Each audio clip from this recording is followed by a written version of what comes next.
Hey Kev, let's follow this trail over here. This looks like there might be something waiting down there. All right. Hey, wait a minute. Do you hear that?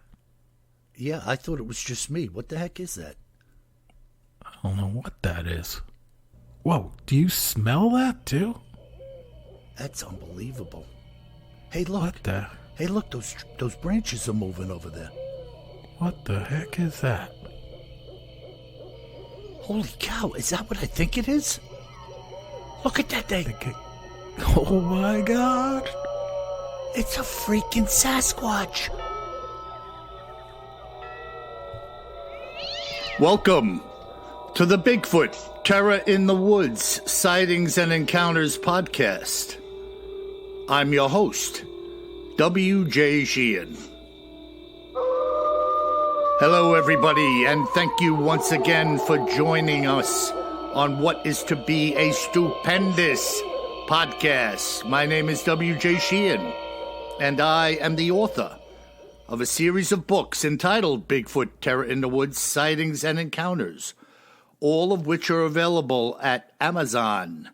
And if you're an audio buff and you want to listen while driving in your car, volumes 2 through 6 are currently available at Audible, iTunes, and Amazon as well.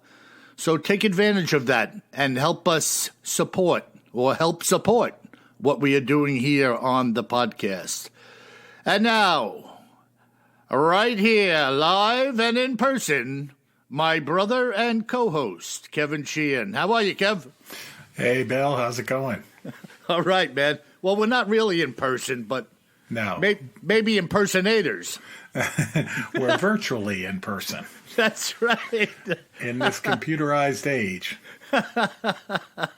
Folks, can't you see him on the screen? I can see him. We're about 600 miles apart, folks. I'm down in North Carolina, and as you avid listeners know, Bill's up in Long Island, New York, so we do this virtually together. Awesome. And may I add, today, sunny Long Island, New York. And we just set our clocks ahead, so that's kind of cool, too. It'll be a little brighter, a little later around here today. I'm excited, Bill, and I lost an hour's sleep, and I'm not that tired, so that's a good sign. I was at the gym this morning, an hour earlier. Oh, wow, you're ahead of me. Yeah, and, it's sad, but not so much at the gym. There was a pretty good crowd there for a Sunday. Sunday's a slow day over there. But, I'm thinking about this corona mess, and people are just hiding out. Unless, of course, yesterday I was over in Costco, and the place was mobbed. It was like Christmas time over there. Yeah. So I feel bad, though. Who doesn't? It's just an unfortunate turn of events here that we got to get through. Yeah, it's a little scary, too. We don't know what the future holds. There's no vaccine. There's no real treatment. And, of course, the 24/7 news cycle is just scaring the bejesus out of all of us. Yeah, and me, Kev, as a Christian guy, I was thinking about in days of yore and days of old, when pandemics hit the planet, when people had no medical care, when people had no hospitals, walk-in medical clinics, no sharing of information as to what was going on hundreds of miles away from them that they could quickly obtain and put to use. And you could see how quickly something could turn fairly nasty and do in quite a few people. Absolutely. So, thoughts and prayers to all those folks out there that are in the line of fire, so to speak, of the COVID-19 virus, and of course anybody that's got it. Yeah, and that's the thing too. Thoughts and prayers, folks. Focus your prayers on wellness, on defeating this, and for the health and safety of your family and all of those families of the listeners that are tuning into this podcast as well. And as you know, I work in a hospital, and they're preparing one entire unit to handle coronavirus cases. They've set a unit aside. There's nobody in there right now, thank God. But they're actually setting a unit aside should the need occur to handle these people. So pray, people, pray. All right, Kev, let's get going here. What do you got for us today? So today we're going to go to a phenomena that occurs each and every day, or at least every few months, out on the west coast of the United States. So we're not going super far back in time, although this phenomena cryptid has existed for many, many years, as we'll cover. And it is known as the Dark Watchers. The Dark Watchers? Yeah, have you heard of these? No, but there's more than one? Oh, yeah. Oh, yeah. You sure it's just like not a couple of ghouls wearing black hoodies? They're definitely ghoul-like, I'll tell you that. Okay, bro. So the Dark Watchers, they're typically seen, but most often seen in the Santa Lucia Mountains. And the Santa Lucia Mountains are the inland coastal range, so right on the coast of the Pacific Ocean. And they're about 2/3 of the way up heading north from Los Angeles to San Francisco. And they're just south of the picturesque town of Big Sur, California. Wow. So beautiful area of the coastline, and these mountains are there, and these things have been seen and documented for years. Wow. Now, how many years are we talking about? Oh, we'll get into it. We'll get into it. So these Dark Watchers, first off, they're giant human-like phantoms that are typically seen at twilight, either at sunrise or at sunset, silhouetted against the sky along the ridges and peaks of the mountain range.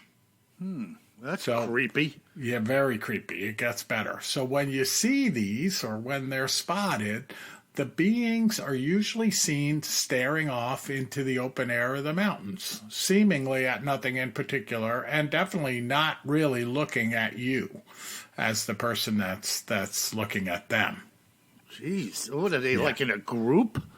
Well, they see them sometimes mostly one at a time, sometimes a few of them silhouetted against the sky. So, and they're described as tall, very tall, sometimes like 12, 15 feet tall, featureless, dark silhouettes, and they're usually wearing, get this, wide-brimmed hats.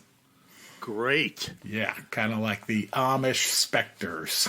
Yeah, and there is a specter, if you will, that is reported amongst the ghost hunting community for many, many years, called the Hat Man. Yeah, you've mentioned that before. Yeah, and the Hat Man is a tall, lean specter, all black with a brimmed hat on, like you just described. So who knows? Maybe this is where the Hat Men live. Maybe. And, we'll talk about some of the accounts, but, basically when people see them, if they're brave enough to approach them, as soon as they get up close to the Dark Watcher, they seem to disappear instantly. That's really odd. Very strange. Yeah. It's like they allow you to see them from afar, but not too close. Exactly. That's creepy. And these Dark Watchers, so if we look at one of the first and most famous documentation of their existence, comes from the famous author John Steinbeck. And John Steinbeck, in a story called Flight, he included documentation or an account of the Dark Watchers, and this was written in 1938. So I'm going to read you this little paragraph from John Steinbeck. This was out of a book he did, or just an article?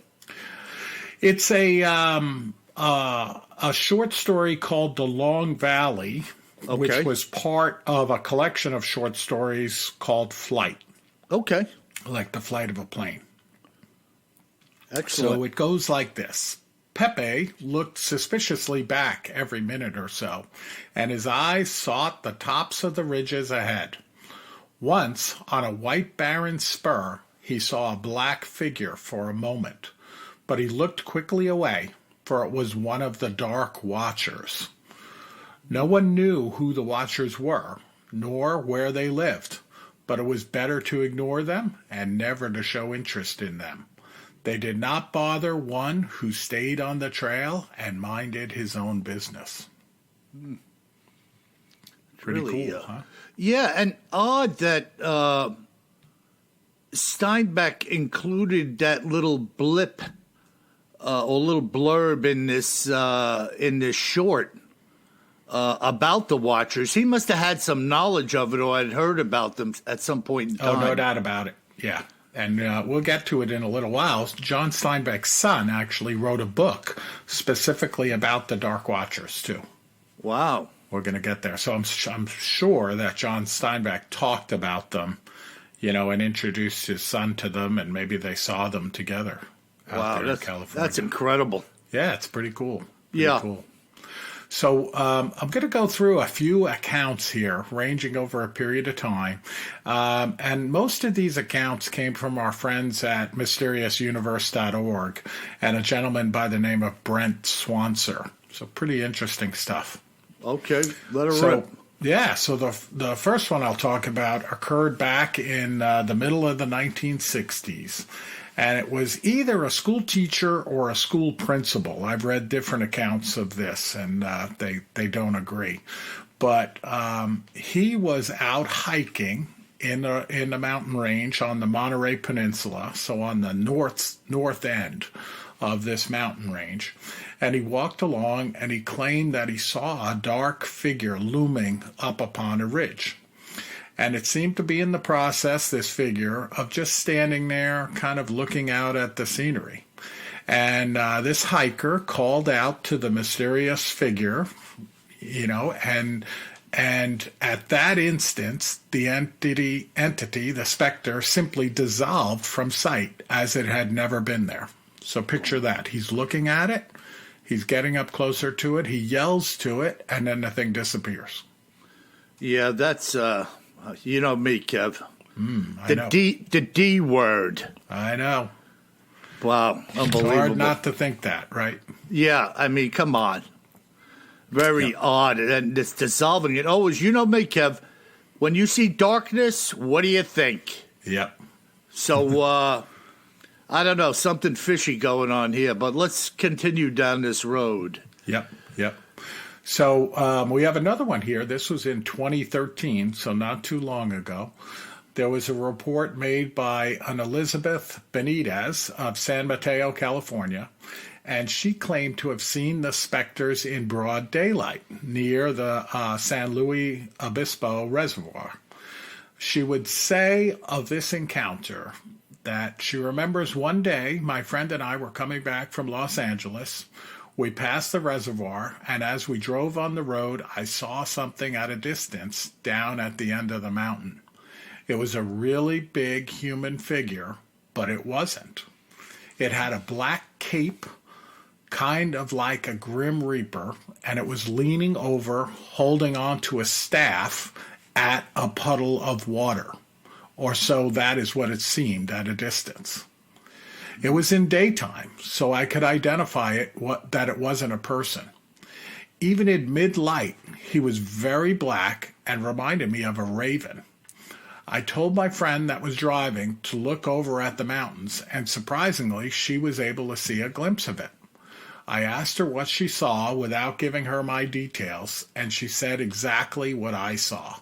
She only looked at it for about 5 seconds, but she was able to see it. She almost lost control of the car, too, when she looked away at it, and I begged her to go back and see it, but she was very tired of driving already. These Dark Watchers are real. Wow, that is creepy. That is super creepy, right? Yeah, and when you're talking about, she describes the color as being like a raven. That is really dense blackness. Yeah, and that one's in the daytime. So most of the sightings, like I said, are at dawn or dusk, and then you could see things would look shadowy because everything looks shadowy anyway. Absolutely. Right, because the sun is low. But this one's in midday, and they're just driving along in the car, so it's not like they're ideally, it's not like they were under the influence of anything. And this thing leaning on a staff, like watching, like hence the name, the Watchers. Yeah, many of the accounts say that it's holding a stick or a staff, and almost always with this cape and the wide-brimmed hat. Yeah. Really, you can imagine yourself being in the circumstances where you're seeing this thing, the feelings you would have just like they do. Oh, yeah. Oh, my goodness. All right, so we got another one here. So this one, 2013, again, was an account from a witness that only goes by the name of Brian, and he was from Hollister, California. And he claimed to have seen the specter as they were driving home. So he said about the account, so here's Brian. He says, "We're coming home to the San Juan Bautista Hollister side when we saw a very large dark figure standing at the edge of the mountains, which is extremely weird since I've never seen anything cross over the barbed wire fence, and I travel that road daily at all hours." We drove by it slowly, behind the figure, noticing it staring off into the distant valleys and mountains. It appeared to have a large cape with straight shoulders that were very broad. It seemed to have a hunch on its back. At first, from a distance, I thought it was a large condor, but when I got closer, it stood almost 10 feet tall. It did not notice us driving behind it, but when we found a spot on the cliffy road to turn around and get a better look, it was gone. Wow. And these are all in a similar area, Kev, the sightings? Yep. This Lucia mountain San Lucia range? Mountains. Santa Lucia Mountains. Santa Lucia. Exactly. Wow. Yeah. Wow, that's just incredible. Yeah. And Lucia, or Saint Lucia, she was one of the children that had the Fatima vision. Ah, Our Lady of Fatima. Yeah, so I don't know if this mountain range was named after the fact in her behalf, or if it had been named that beforehand after another Lucia. Yeah, I guess it's been named that a long, long time. Right? Yeah, interesting, Yeah. Really creepy, these things just staring off. Like, none of them are really, like, coming towards or coming after the people who are sighting them. In fact, in that one, it just dissolved. Yeah. Like when it knew it was being looked at, it just poosh and disappeared. Yeah. That is... I'll give you another one here that's more recent. In 2018, wow. A witness also who lived in California, he's out hiking in the mountains, same region, when he came across something very bizarre. And he said he was hiking up a remote trail. I was about an hour up the mountain, no people, no cars in sight. As I was hiking, I had this eerie feeling that I was being watched. I looked up at the top of the mountain. It was a black figure. I waved, half jokingly, not really thinking the object was a person, and it waved back. Hey, come on over and have a little snack.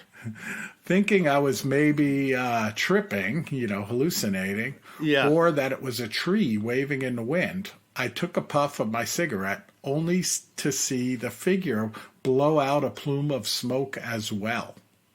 Wow, it was like it was mimicking him. Yes. I started seeing it flowing, and I say flowing, almost floating vertically. I ran like hell back to my car, spraining my knee in the process. Good grief. Yeah. Holy So super mackerel. creepy, and again, a lot of the accounts like that one talk of, just like we do with the Hairy Man accounts, where we hear the person just has a feeling that something's watching them or something's wrong. Yeah, and we've talked about this, and we will talk about 1,000 times, Kev. Yeah. You got to honor that feeling when you have it. Oh, no doubt. That's like a safety valve in a human being. To Absolutely. Let you be on guard. Something's afoot. No doubt about it. Yeah. Wow, So, that is. so I mentioned early on today that John Steinbeck's son wrote an entire book on the subject. So his name is Thomas Steinbeck, and he wrote this book on the subject after having his own encounter. So Wow. He ran into one of these Dark Watchers, and he went on to research all of the folklore, and the book he wrote was called In Search of Dark Watchers. So pretty cool. I bet you he had some lengthy conversations with his father, John, about his experience, Oh, no doubt about it. No doubt about it. See, and now, he did a bunch of research into it, kind of the history of it and all of the ancient lore as well. I got to get my hands on that book, In Search of the Dark Watchers, because it sounds pretty cool. Maybe after I get my hands on that, we'll do another episode. yeah, and it's so easy, Kev, to just say, come on. It's nonsense, right? I mean, that's easy. Anybody can just discount what another person says as being just rubbish. I mean, that takes nothing, right? Come on, guys. Are you kidding me? Yeah. I got to go get some groceries. But how often do we hear these bizarre tales about people who have these experiences? And they all can't be nonsense, folks. Everybody isn't a bucket of beans walking around on two legs, Yep. it just blows my mind. These people saw something. Some of them saw something. No doubt about it. So, you asked in the beginning how long this has been going on. So, as I'm reading through all of this material, getting ready for the podcast, the accounts go back a couple of centuries. And they're traced back to the native Chumash tribe of the central coast of California. They were also present along the islands there, the Channel Islands like Catalina, etc. And they had a rich tradition of lore on these strange beings, these strange creatures. They called them the Old Ones. And early Spanish explorers and Mexican ranchers also knew of them, and they called them Los Vigilantes Oscuros. And they're often seen, believe it or not, by early explorers and some of the soldiers that were out exploring the region early on, as it was getting settled. And they would start out, in this documentation, they'd start out with a feeling that something was watching them, and they would look up and see these specters looking down from the cliffs. Amazing. Very strange, right? And here we go again, back into somewhat ancient times, with other people having seen them that really we wouldn't have known about until we're more modernized here in the sharing of information and books, literature, and now here the spoken word over a computer. Who knew? Yep. Sharing about these specters, as we call them. Very creepy. Very creepy. Super strange. I hadn't heard of them before. I've spent a lot of time on the California coast. I'm definitely going to be looking for them. I'm not sure I'm going to walk up the hill and try and talk to them, though. So there's a couple of explanations, for this, which I thought were interesting that I never heard of before. I'll talk about one of them. So there's an optical illusion, apparently, that's known as a Brocken specter. And they say that that's a plausible explanation for the legend. And with a Brocken specter, or, basically it occurs in the mountains when there's certain atmospheric conditions, when the sun is at a particular angle, a person's shadow can be cast onto a cloud bank around them, creating the illusion of actually a large, shadowy humanoid figure. So basically, if the conditions are right and the sun's at the right angle, you see like a reflection of yourself onto the atmosphere around you. Now, that doesn't explain, you're driving along in the car, right? And you're looking out the window and you see, this 10-foot tall specter with a cape and a broad hat and a stick. But, and he waves to you after you wave to him, exactly. And blows a puff of smoke out after you blow out a puff of smoke. I figured I'd mention it because it was a better explanation than the classic one, which is maybe it was a bear. Yeah. I got a classic explanation. It's a freaking demon. Oh, boy. So there are a lot of accounts. I have like 15 more of them in front of me. So, if people are interested in this cryptid, go out there, Google it. There's a lot of information there. And I'll put some of the artwork of these specters up on our website, BigfootTerrorInTheWoods.com.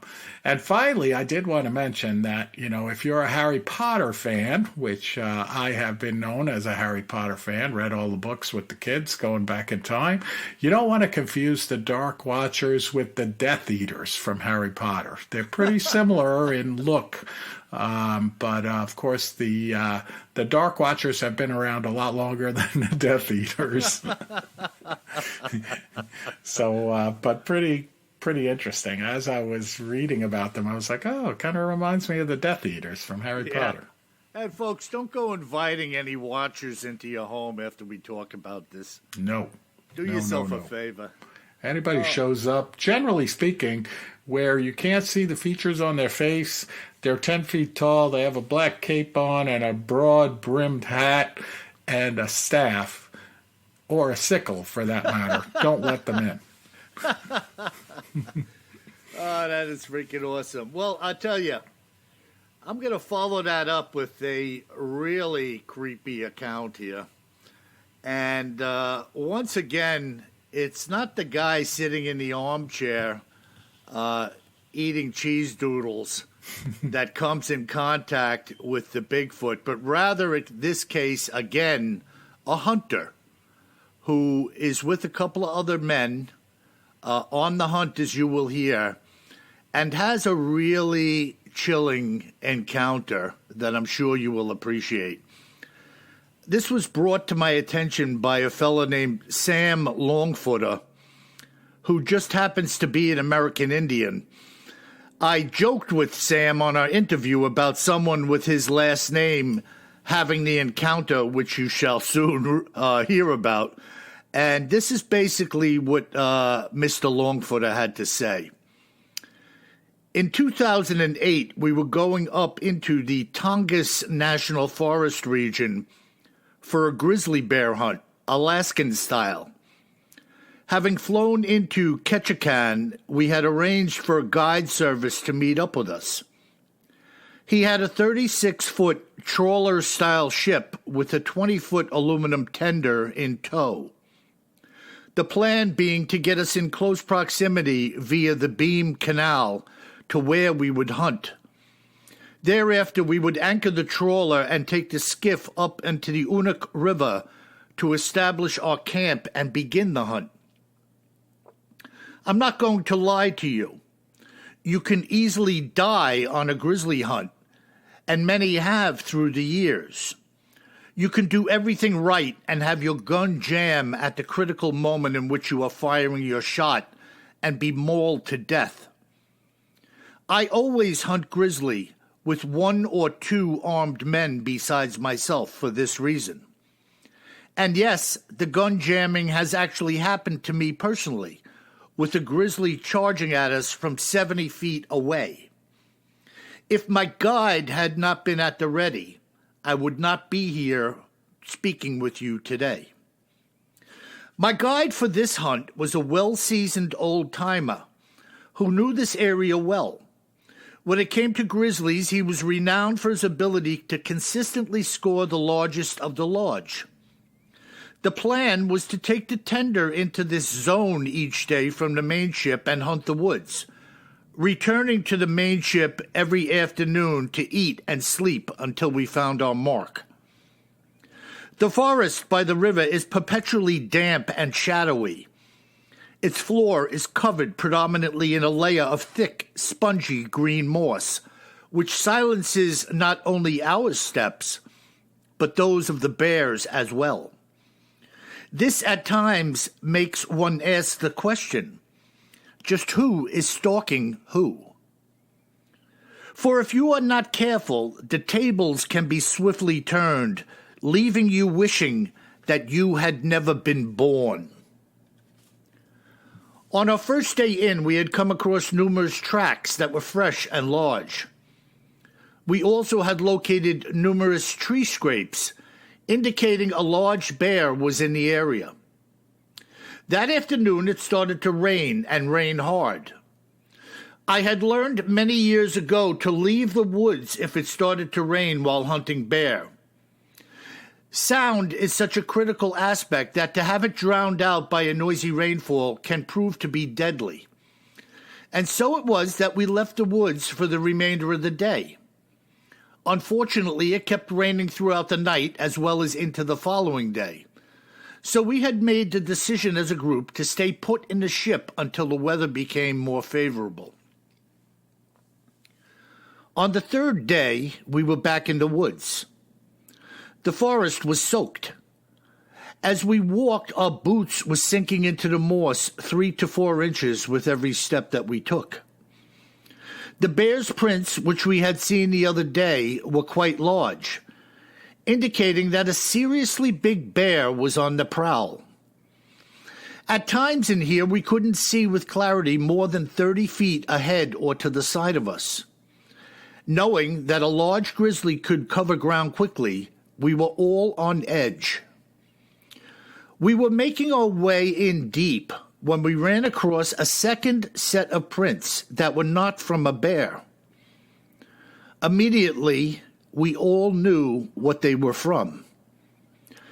These prints were well over 24 inches long and 10 inches wide. Some of them were at least a foot deep or more into the moss. We were now following the tracks not of a bear. We were now following the tracks of a bear and a Sasquatch. This was quite a duo to be in the woods with, and not being able to hear nor see them could prove to be devastating. We had been tracking what we believed to be a 1,000-pound bear based on the size of its tracks. And now, based on the size of the Sasquatch tracks, God only knows what this thing would weigh in at. I was not ignorant of the beast, and neither was my guide. This was an extremely dicey and dangerous situation. But curiosity had gotten the best of us, and we moved forward. There were hundreds and hundreds of tracks laid down in line with each other, moving off into the direction we were now heading. It was then that the realization came upon me that we were no longer interested in the grizzly. We were now stalking a Sasquatch through this dense and treacherous forest. It must have been an hour into the hike, with the trail having not gone cold in the least, when we started to break out of the damp forest into a clearing filled with tall grass and clusters of trees. This was the absolute worst-case scenario imaginable for stalking a bear or anything else. A grizzly could come busting out of here at any moment and be on us before we knew what happened. We weren't making a sound as we walked, like we were walking on a mattress with bare feet. It was almost instantaneous that as we entered this field, a stench of what I can only describe as being raw, fresh crap hit all of us in our nostrils at the same time. It was the foulest smelling odor that you could imagine, and it was overwhelming us almost to the point of gagging. As we stood there, some areas of the grass and brush ahead of us appeared to be some 6 feet tall or better. And while we were coming to grips with the stench and what may be before us, a huge figure started to rise up out of the grass some 50 feet from where we stood. As soon as we saw it, we knew what it was, and we ducked down in unison. Although we were now hidden, the problem now was that we couldn't see what we knew was the Sasquatch. If he should decide to turn and retrace his steps, it would surely be a gunfight. As we sat squatting, we could hear some grunting sounds coming from the beast. Then everything went quiet. We wouldn't dare stand up and remain squatting with our guns pointed straight ahead for some 30 minutes or more, expecting that at any moment the grass in front of us would part, revealing this hideous monster. I was the first one who actually stood to my feet to have a look-see. It was safe, in my opinion, and I waved for the guide to back out of where we were. We made it all the way back to the tender and then to the ship, having made the decision to quit the hunt for the day. To a man, we believed that this Sasquatch was squatting in the brush, relieving itself, and had just stood up with its back to us as we ducked down. The following day, we were not prepared to give up on this location, knowing that a huge grizzly was on the prowl. We put the gear in the skiff and once again went ashore. We began to scout out the forest in the same way we had the day before, but we were not coming across any new grizzly tracks other than the ones from the previous day's hunt. In similar fashion to the day before, about an hour into the hunt, we once again came upon a new set of Sasquatch prints. Only this time, there were two sets of tracks paralleling each other. There were many of them, with one set being larger than the other. Our hunch at that time was that the grizzly had moved out, either because of the competition or perhaps it wasn't willing to put up a territorial fight for its domain. This was all a guess because we really don't know anything about the relationships between these creatures. But the facts being what they were, the bear was gone, and now there were two Sasquatch in the area. The day before, as the Sasquatch began to stand, we squatted down immediately upon seeing him. And having said as much, I still saw that its body, not yet standing fully erect, was at least 4 feet taller than the surrounding grass. I am 6 feet tall, and some of the grass was taller than me. We knew that this larger Sasquatch was at the very least all of 11 to 12 feet tall. Additionally, we already knew the size of its feet, having tracked it through the forest and into the field. We had decided yet again to track these two sets as far as we could without getting into a compromised position as we had the day before. It must have been at least a mile or more into the stalk when we came upon a large decaying tree on the ground covered in moss. The tree, for the most part in the center of its remaining trunk, had been freshly torn apart. Both sets of prints were present, overlapping each other around the entire tree trunk. We now knew that these Sasquatch were more than likely harvesting grubs from the decaying tree. It's funny, but this is the type of thing which is actually taught in survivalist training. Grubs can serve as a food source for humans who find themselves in dire straits. Unwilling to carry on the search any further, having come for a grizzly and not a Sasquatch, we aborted the hunt and went back to the ship. 2 days later, I scored a large bear several miles away on the northwest side of the river. No further evidence of Sasquatch was seen or heard. I cannot emphasize enough the fear that came upon me when I was suddenly confronted with the enormity of this monster standing up in front of us that day. The sheer size and dimensions of what we could see was staggering. Even with my rifle in hand, I felt it wouldn't be enough if it had charged. By the time a bullet would have done it in, we would have been dead for sure. You just can't believe it, and yet there it is standing before you. From the waist up and looking at the back, which was our perspective, I was looking at what appeared to be the shape of an old-fashioned kite. The middle of the longer bottom section of the kite being its waist, which was more than likely 3 or more feet wide. The back angling up even wider to the area of the shoulders would be seen as the main rib of the kite. And the shoulders were probably something along the lines of 6 to 7 feet wide. The upper angled section of the kite would be its upper trap muscles, and these were so large that they were obscuring almost its entire head from view. I believe I was only looking at maybe 1/3 of its head because of the immense size of its muscles.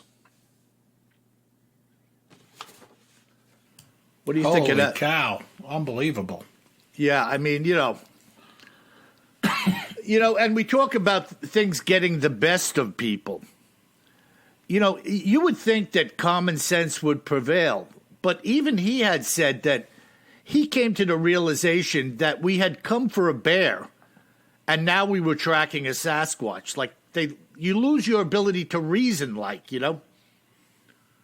Yeah, well, you also, like anything else, you get immersed in the environment, and when you first enter the environment, say it's an environment with these huge brown bears, or, he called them grizzlies. I know them as brown bears up in Alaska, which is the same thing, just different diet. It's frightening and nerve-wracking, but then after you're with them, and you get closer and closer to them, you get more comfortable with the situation. The same's true, some of my friends that have trouble with heights, for example, then when they first walk up to the edge of a cliff or something like that, it's terrifying. And then after they're there for 15 minutes or so, it's more comfortable. They're more comfortable with it. And I think this, being around these certainly around the brown bears and grizzlies, is a little bit that way. When you first see one, say a few hundred yards away, you're like, oh my God, look how fast that thing can go. And then before you know it, like when I was up in Alaska this summer, you start to see them when they're, no kidding, like 20 feet away. Boy, oh boy. I mean, I told you, Bill, I had, the big 600 millimeter lens on my digital SLR camera. And then I bought a doubler, that basically doubles the magnification of the lens, because I thought they'd be so far away. And some of the best photos that I took were with my iPhone, because they were too close to use the camera. Jeez. Holy smoke. Yeah. I like his comment about, there's a lot of things I like, but his comment about when he saw this thing rise up out of the grass, even holding his rifle, he said to himself, it wouldn't be enough. No, absolutely. I mean, you think about a hunter just shooting a deer. I mean, they could get lost for a long distance with an arrow right through them or a gunshot. Yep. And if you think about something, what did he say? This thing is gigantic. What did he say? 10 feet tall? And 10 to 12 feet tall 10 to above 12 the ground. feet tall. I can't imagine. And then its feet 24 inches long, and in the moss, right? I think he said the impression was a foot deep. Yeah, just insane. That's crazy. When people say that they can't relate to such mammoth proportions, but I work with a woman who was living a long time in the foothills of the Rockies, and she had told me that everybody in their area had metal doors on their houses because of the bear population. Oh, sure. Yeah. And she was outside one day and called the kids back into the house, something to this effect. And a mother, a sow, stood up next to her house on its hind legs, and the body was much higher than the eaves or the rain gutter on the house. So picture this mammoth creature just rising up like, what the heck? People can't relate to that. They think of a large dog as being something big. But these things are like, it's like a car, with teeth and claws.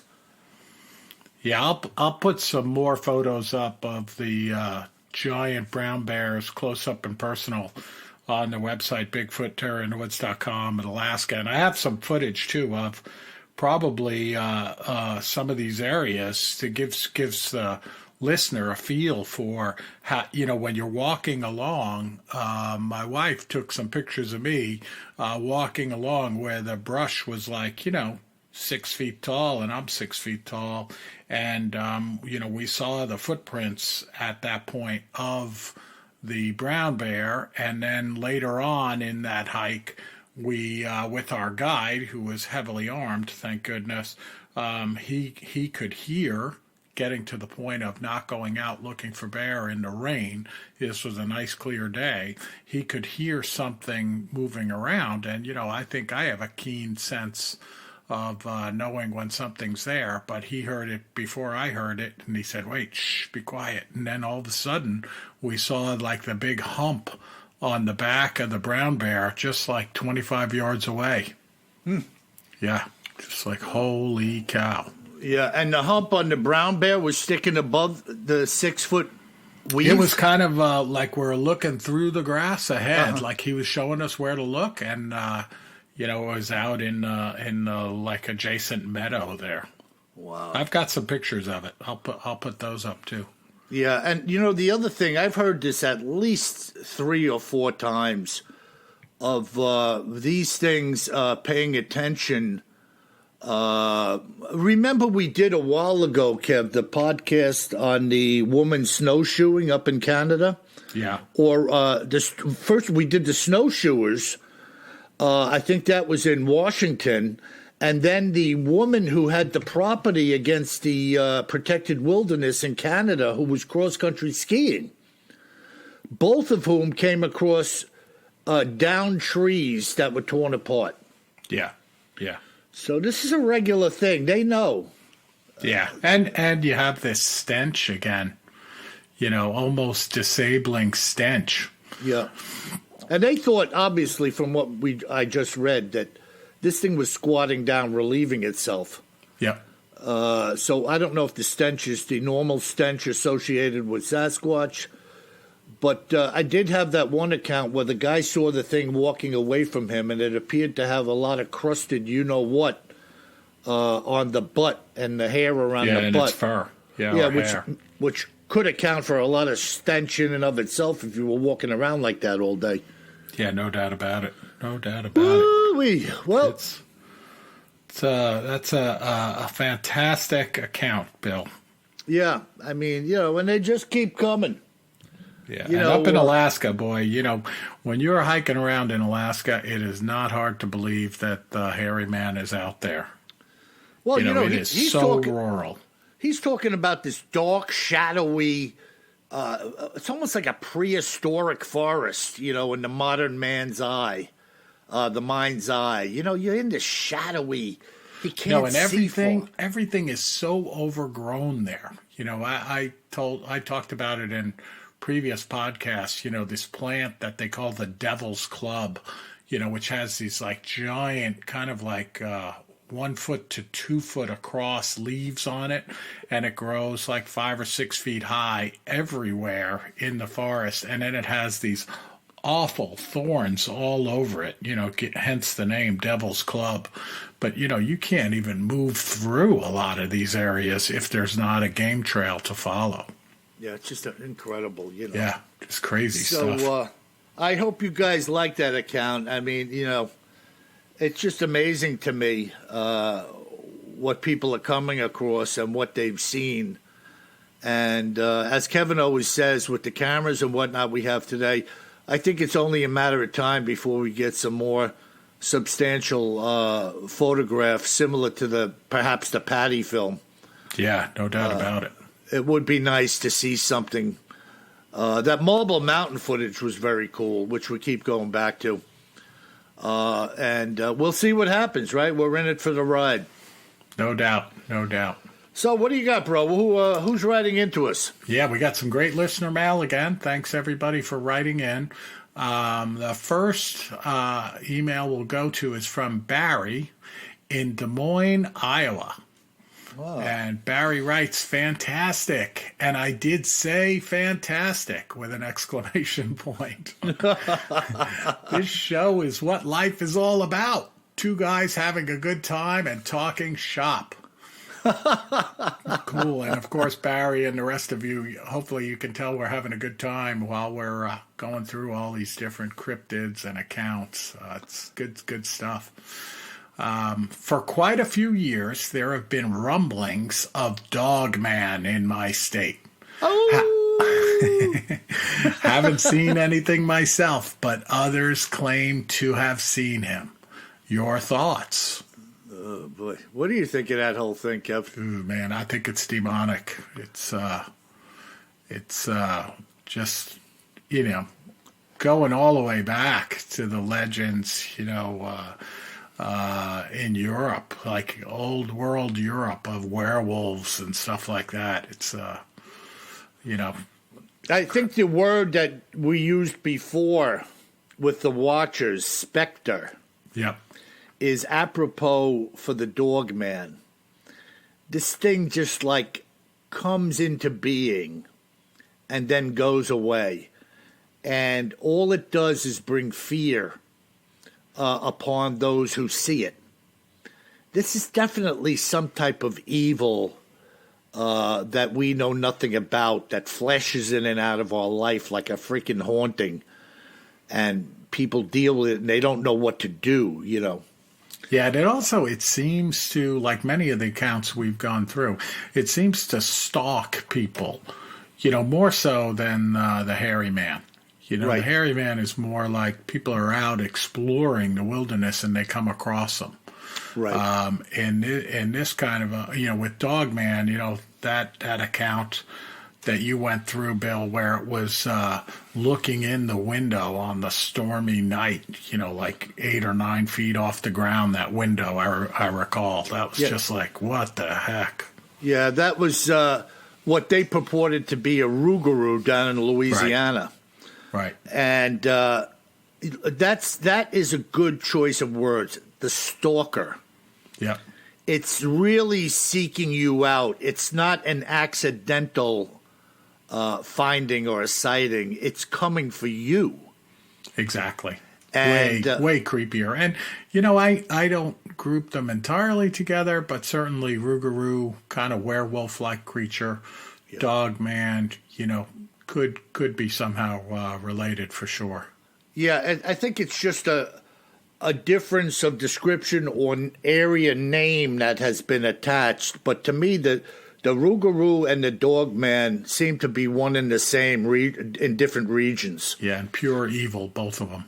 Yeah, just, but, similar to the Sasquatch, right? We named it Bigfoot after the guy supposedly finding the big footprints. You got the Sasquatch, you've got the Uma, the hairy man. We could just go on and on and on with the names that have been given to this thing, but they all really seem to be a Bigfoot creature.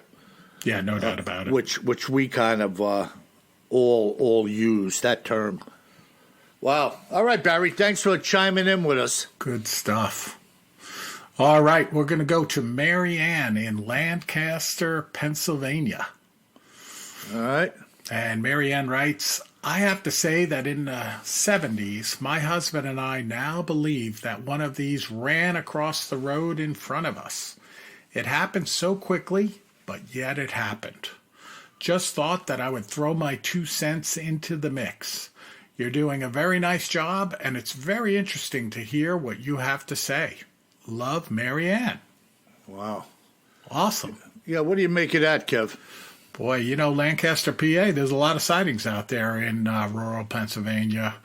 And, I'm always wondering, like last night we were out in the country here in North Carolina, and we took the back way home, about a 1-hour ride, pitch dark, Bill.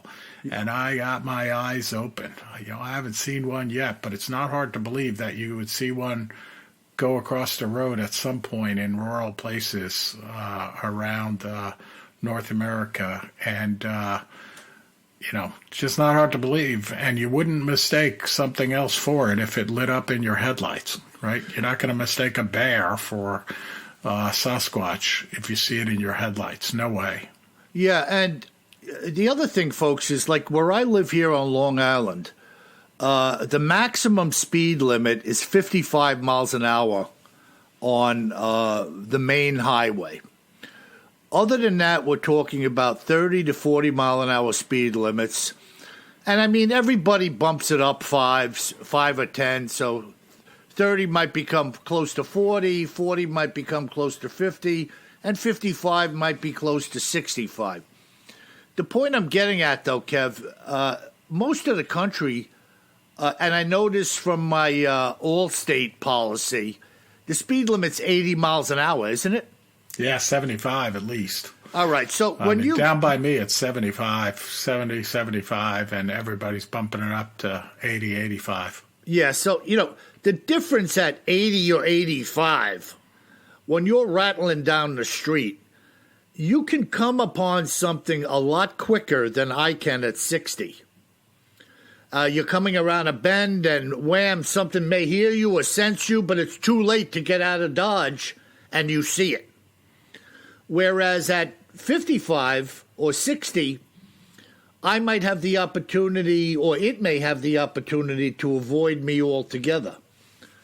So it just stands to reason to me that occasionally somebody might see one by the highway if they were really rattling along at a good rate of speed, Oh, no doubt about it. And, out by you, Bill, you don't have the country roads. Here we're cruising along at night like last night, and you could not see another car for half an hour. Yeah. Even coming the other way. So it's very easy to surprise any creature or cryptid as you're coming down the road. Yeah, no doubt about it. I'm hoping you're going to have contact with one day. I got my eyes open. I'm definitely out there in a lot of times in the wilderness as well. Yeah. Well, just remember, bro, always carry more gun. No doubt. All right. All right, we're going to go down to South America, to Brazil, to Henrique in Rio de Janeiro. Ah, Enrique. Yeah, maybe Enrique's recovering from Fat Tuesday down there. Carnival. And he writes, wonderful show and great stories. Why do you believe this creature is so elusive? You would think there would be more full-on encounters. Regards, Enrique. What do you think, Bill? Well, I mean, first of all, I believe these things are an animal. Yep. So animals, unless they're given reason not to be elusive via continual contact with human beings or residences or dumpsters or people feeding them, to me, they're generally elusive to begin with, right? Yep, no doubt about it. I mean, I see a lot of animals in my yard, or even like birds, because I've been feeding them out here for 20 years. When the feeders run dry on days when I forget to fill them up, they're gone. Yep. They move on. They move on. I mean, I have squirrels that come in the yard because of the feeders. If the feeders weren't there dropping sunflower seeds, they'd be gone. Yep.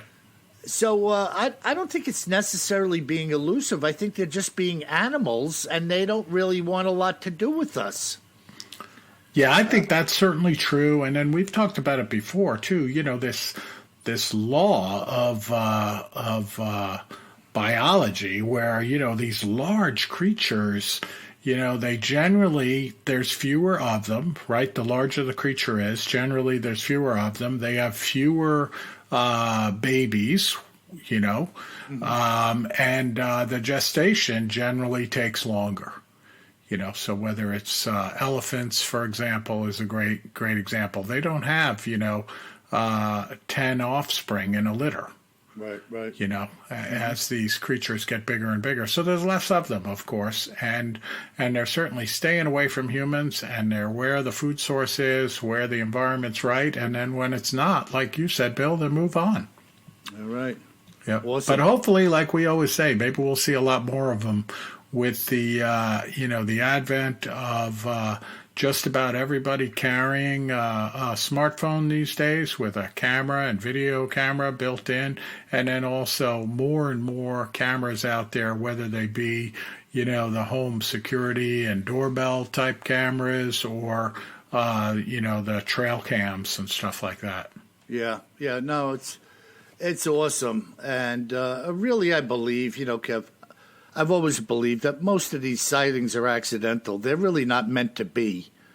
I don't think a lot of these creatures are seeking you out unless they have a reason to, or become accustomed or overly interested in what's going on in your yard. Perhaps some people say they're interested in children, watching them. The screaming and the squealing and the, jumping around, laughter perhaps, or maybe it's their size that they're interested in. Yeah, who knows? Yeah. Cool. And our last note comes in from one of your neighbors in the cityscape nearby, Bill, from Ralph in Brooklyn, New York. Hey, Ralphie boy. Please tell me, Ralph, you didn't see the hairy man walking down Flatbush Avenue. Yeah, he's coming down a fire escape. So Ralph has a short note here. He says, love to hear what your take is on giants, as in humans. Great podcast. So I'm not sure, Bill. You think he's talking about the New York Giants football team? Oh, my goodness. Well, my take on my beloved Giants in New York is not great lately, as you know, Kev. Maybe we need to suit up a couple of Sasquatch on the line, and then we'll be a team to be reckoned with. Yeah, I'm all for that. The good news is we got baseball season coming up here. That's right. But, we've talked before. I mentioned to you possibly in our other oddities segment, digging into giants at some point in time. So, Ralph, just stay tuned. My opinion is that giants existed. And you don't have to look too far for that. We still see some fairly giant human beings today, but not many.